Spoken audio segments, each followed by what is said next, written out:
محمود فين؟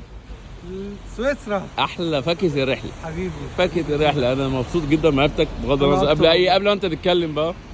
شرفت بيك ومعرفتك جدا جدا جدا وفاكهه الرحله صراحه. حبيبي عادل، ايه رايك في الرحله يا محمود؟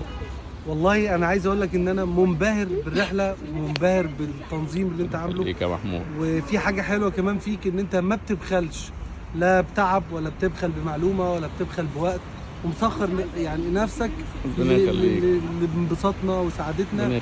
دي حاجه بجد من القلائل اللي الواحد يشوفها. وحاجه كمان يعني بجد مش عارف اقول لك ايه، انت كلمه شكر دي قليله عليك. ربنا يخليك يا محمود. بجد كفايه ذوقك وادبك وانت انسان محترم. ربنا يعزك.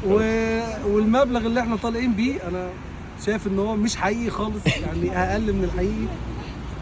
ربنا يكرمك. انت كمان مكمل عمره ان شاء الله، ومكمل كمان روما في ايطاليا. ان شاء الله. رحت فين بصفه عامه لحد دلوقتي؟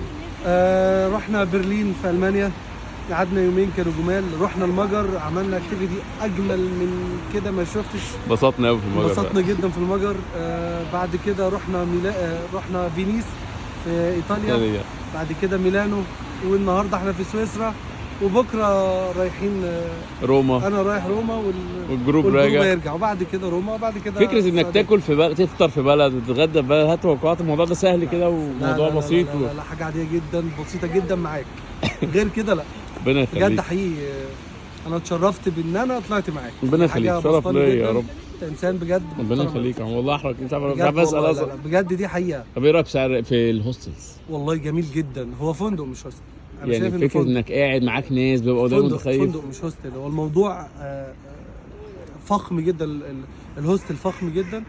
هي بس عشان اسمه هوستل عشان معاك حد، لكن هي كل حاجه هي اوتيل. توقعت ان ده هيحصل؟ يعني توقع كنت عندك التخوفات ان انت صراحه كنت خايف انه يعني حاجه تبقى تحت السلم. مستوى لا، بس هو زيه زي احسن فندق، مفيش اختلاف. تنصح الناس تطلع معايا؟ جدا جدا بجد. انا هطلع معاك.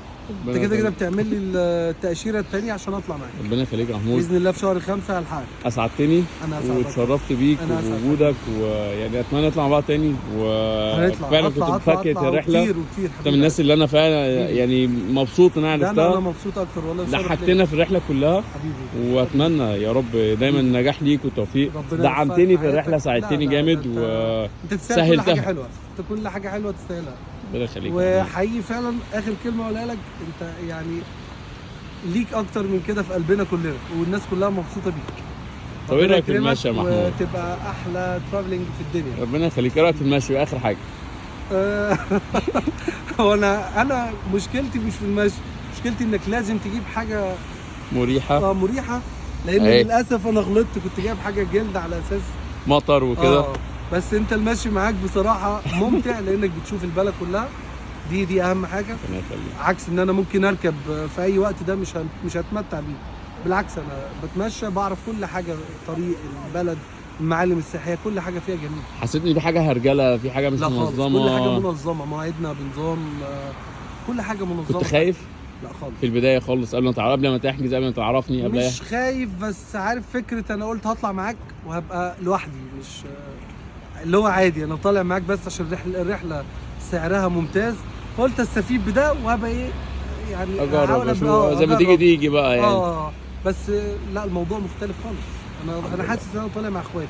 ربنا يخليك. الناس كلها محترمه والناس.